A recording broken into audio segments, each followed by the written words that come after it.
E aí, pessoal, vamos lá, isomeria óptica. Bem-vindo. Pessoal, a gente entendeu que isomeria óptica é a capacidade de desviar a luz polarizada. Legal? E que a luz, essa luz que tem aqui, a luz do sol, a luz da vela, ela é a luz natural. Ela gira em mais de um plano. E a luz polarizada, ela vai vibrar em um único plano. Como é que eu transformo a luz natural em luz polarizada? Passando ela por um polarímetro. Aí a luz polarizada, a incidir sobre uma solução, pode sofrer desvio ou não. Se desviar para a direita, eu digo que é destrógena. Se desviar para a esquerda, é levógena. Esse desvio é a capacidade óptica da substância. E desviar para a direita e desviar para a esquerda são os isômeros, destrógeno e levógeno, respectivamente. O par de isômeros eu chamo de quê? Enantiômeros, enantiomorfos ou antípodas óticos. Aí olha bem que coisa interessante. Pessoal, os isômeros óticos, eles têm propriedades biológicas totalmente diferentes. Olha, eles têm as mesmas propriedades físicas e químicas, mas têm diferentes propriedades biológicas. Esse exemplo é muito interessante, olha.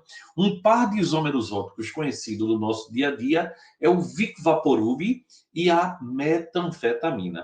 Pessoal, o Vic Vaporub é um remédio usado por criança, por qualquer pessoa. A metanfetamina é uma droga potentíssima, uma droga extremamente letal. E eles são exatamente idênticos estruturalmente. Apenas o quê? Um desvia a luz polarizada para a direita e outro desvia a luz polarizada para a esquerda. Muito interessante você perceber isso, né? Outro bem conhecido da gente é o Dramin. Dramin, pessoal, é a mesma droga da talidomida.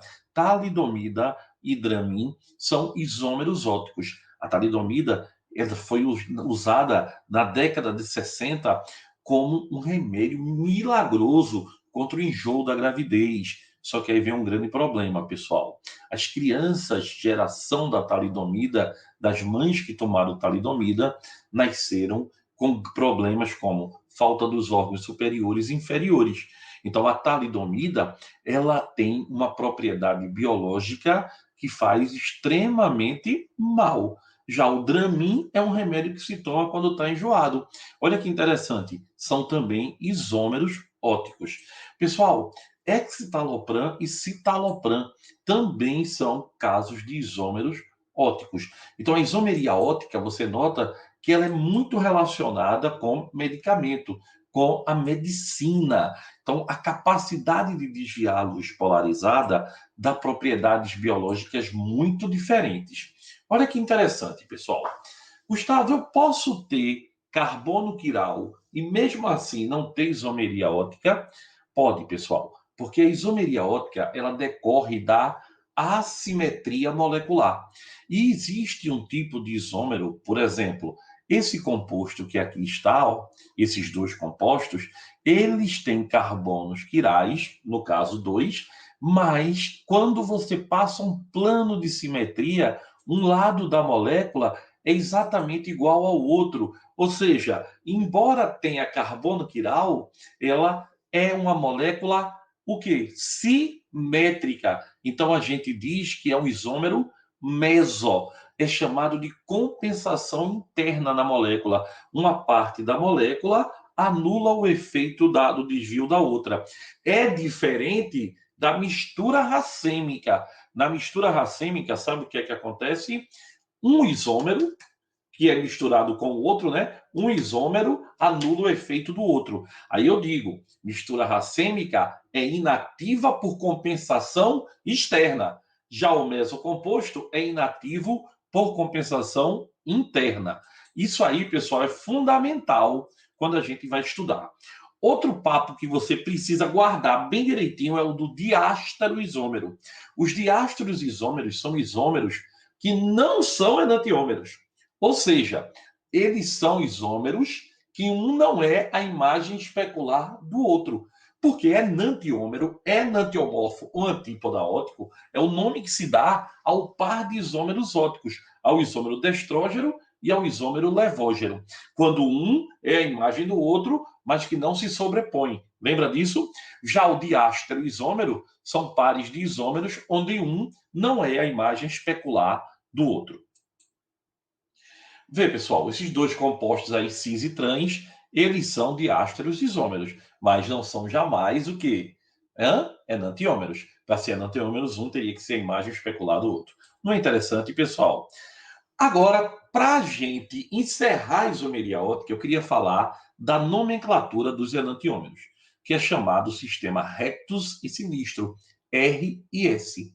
Tá? Então, como é que eu vou determinar essa isomeria? Veja, você vai seguir algumas regras, pessoal. Primeiro, priorize os grupos ligados ao carbono quiral. São 4 grupos, né? O carbono faz 4 ligações. Oriente o grupo, pessoal, de maneira que o grupo com menor prioridade esteja projetado para trás do plano, ele esteja com a linhazinha tracejada, tá?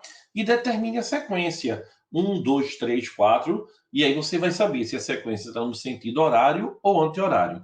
Vendo, você vai entender melhor. Olha aqui, eu tenho hidrogênio, carbono, flúor e cloro. Olha, hidrogênio tem número atômico 1, carbono 6, flúor 9 e cloro 17. Então vamos colocar orientando agora.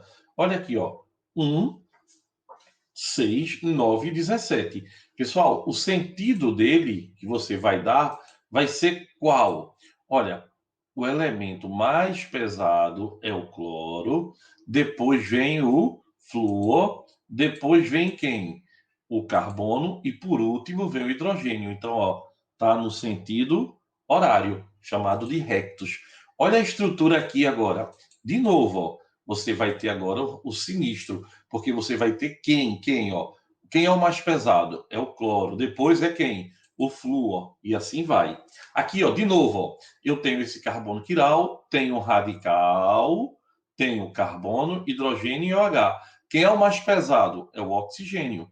Ah, Gustavo, mas tem 2 carbonos aqui. Tanto faz, né? Tanto faz não. Porque aqui eu tenho, ó, o radical etil com 2.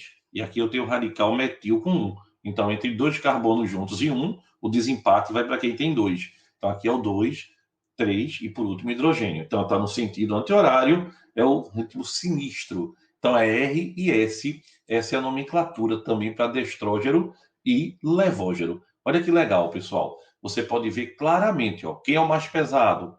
Bromo, depois cloro, depois carbono. Então, é a visão como você está vendo o composto. Pessoal, não esquece, tá? Ele pode falar dessa maneirazinha. Olha aí, de novo, estou colocando na ordem. Quem é o mais? Bromo, depois cloro. Gustavo, você tem que saber decorado, né? Não, tem uma tabelinha, né? Ele vai dar a tabelinha. Fique calmo.